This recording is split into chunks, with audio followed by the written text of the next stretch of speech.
Évangile de Jésus-Christ selon saint Matthieu, chapitre 23, versets 27 à 32. En ce temps-là, Jésus disait, « Malheureux êtes-vous, scribes et pharisiens, hypocrites, parce que vous ressemblez à des sépulcres blanchis à la chaux. À l'extérieur, ils ont une belle apparence, mais l'intérieur est rempli d'ossements et de toutes sortes de choses impures.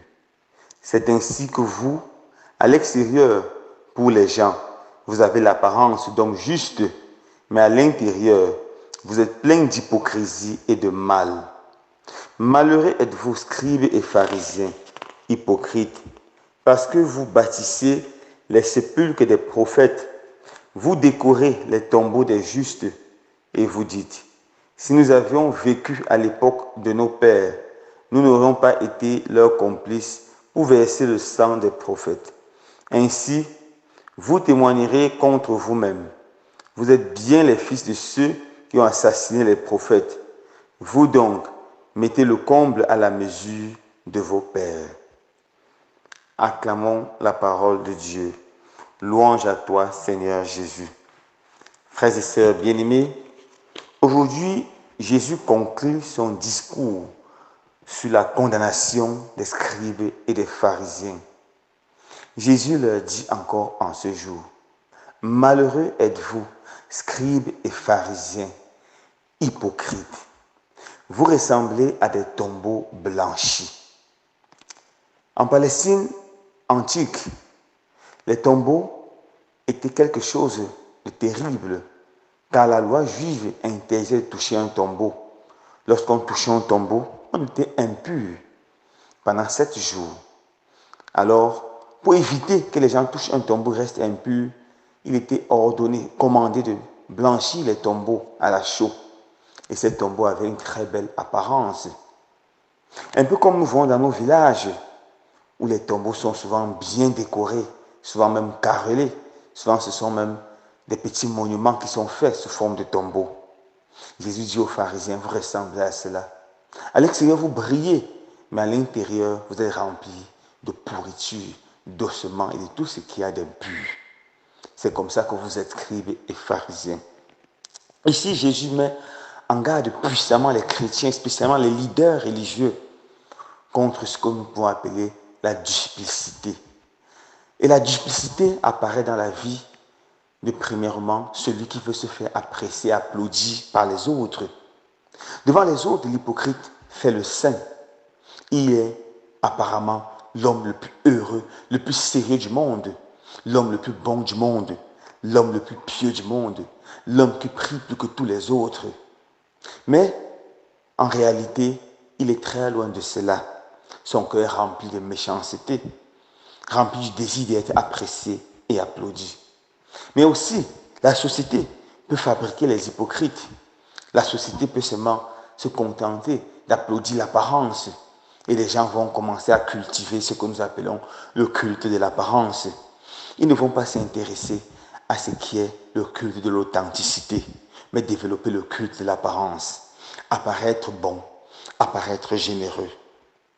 De telle sorte que, pour donner une petite chose à quelqu'un, on doit faire sonner le tambour et la cithare afin que tout le monde voit notre don.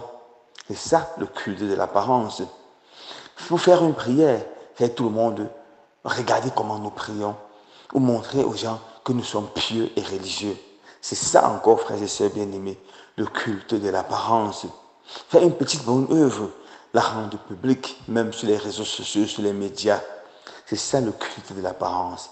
Mais le culte de l'authenticité, c'est ce que nous sommes quand les autres ne sont pas là, quand nous sommes seuls devant Dieu, quand nous sommes dans notre chambre.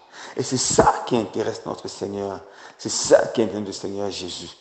Ce qui est beau, frères et sœurs bien-aimés, c'est rendre compte que nous pouvons être hypocrites devant les hommes, mais jamais hypocrites devant Dieu. Parce que Dieu connaît exactement qui nous sommes. C'est Dieu qui nous a créés. C'est pour ça que le psaume d'aujourd'hui est extrêmement beau. Le psaume 138, il nous dit, « Où donc aller loin de ta face, Seigneur? Si je gravis les cieux, tu es là. Si je descends chez les morts, te voici. Je prends les ailes de l'aurore et me pose au-delà de la mer. Même là, ta main me conduit, ta main droite me saisit. On ne peut pas s'enfuir de la face du Seigneur. Partout, le Seigneur nous voit. Partout, le Seigneur nous saisit. Et l'hypocrisie a tellement fait de mal à l'Église. L'hypocrite crée des scandales dans l'Église. L'hypocrite a tellement fait de mal à l'Église.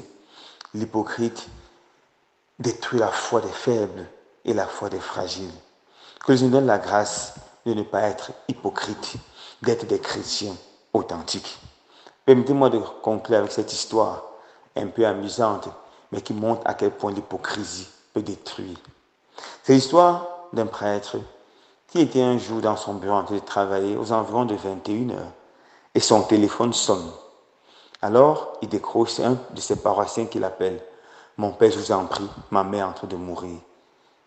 Venez lui donner les derniers sacrements. » Alors le prêtre se lève et rapidement enfile sa soutane, met un par-dessus, prend sa valise chapelle et se met en route. Lorsqu'il arrive quelque part, il est interpellé par un monsieur avec un long couteau. Le monsieur met le couteau sur son cou et lui dit « Monsieur, donnez-moi tout ce que vous avez, sinon je vous abats. » Et le prêtre, en tremblant, baisse la fermeture de son par-dessus. Et le monsieur remarque les boutons de la soutane et se rend compte que c'est un prêtre. Et il s'exclame « Oh, monsieur, vous êtes prêtre? Je m'excuse, mon père. Ça va, je ne veux pas de votre argent. » Le prêtre, heureux que son bandit ait changé d'avis et a été bon envers lui, lui dit « Que puis-je te donner, mon frère ?» Et le prêtre ouvre sa valise chapelle et se rend compte qu'il y a encore une bouteille de vin de messe. Et le prêtre lui donne « Prenez ceci, mon frère. » Et le bandit lui dit « Non, mon père, moi je ne bois pas de l'alcool pendant le carême. » Le bandit était un bon chrétien qui respectait le carême et qui avait pour effort de carême de ne pas prendre de l'alcool. Mais il allait tranquillement la nuit dépouiller les pauvres personnes. Que le Seigneur nous libère de l'hypocrisie, de toute forme d'hypocrisie. Loué soit Jésus-Christ.